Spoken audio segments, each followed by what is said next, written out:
બનાસકાંઠામાં શક્તિપીઠ અંબાજી મંદિરમાં પૂજા હોમ હવન કરતા પંડિતોએ કલેક્ટરને કરી છે રજૂઆતો। અંબાજી મંદિરના ચાચર ચોકમાં પીડિતો સાથે અન્યાય થઈ રહ્યો છે માટે ન્યાય માટે કરી છે રજૂઆતો। વર્ષોથી અંબાજી મંદિરમાં શ્રદ્ધાળુઓને પૂજા કરાવતા પૂજારીઓ મુશ્કેલીમાં મુકાયા છે। અંબાજી મંદિર દેવસ્થાન ટ્રસ્ટ પૂજારીઓ માટે કરાર આધારિત પૂજારી લેવા માટેની હિલચાલ કરી રહી છે। શ્રદ્ધાળુઓની પૂજા માટે મંદિરના વહીવટકર્તાઓ પૂજારીઓને પાવતીમાં વિલંબ કરી રહ્યા છે તથા અન્ય સગવડોમાં પણ પૂજારીઓને સહકાર નથી મળી રહ્યો। મંદિરમાં શ્રદ્ધાળુઓને પૂજા કરાવતા પૂજારીઓ માટે અલગ અલગ પાવતી છે, તેની જગ્યાએ શ્રદ્ધાળુઓ માટે એક જ પાવતી કરવી જોઈએ। જેકેસી ગુજરાતી સાથે ભરત ઠક્કર ડીસા।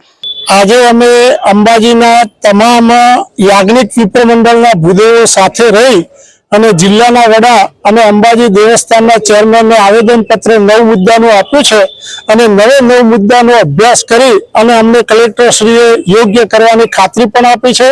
અંબાજી મંદિરમાં હવે પછી અમારા બ્રાહ્મણો અને સંચાલક મંડળ વચ્ચે વિવાદ ન થાય તેની ખાતરી રાખવા માટેની પણ અમે રજૂઆત કરી છે કે સદાય અંબાજીનું જગત પ્રસિદ્ધ યાત્રાધામ એ વિશ્વનું યાત્રાધામ છે અને છાસવારે એની ટીકાઓ થાય, ટીવી મીડિયામાં આવે એ અમને ભૂદેવોને પણ ગમતું નથી, ધાર્મિક જનતાને પણ ન ગમે।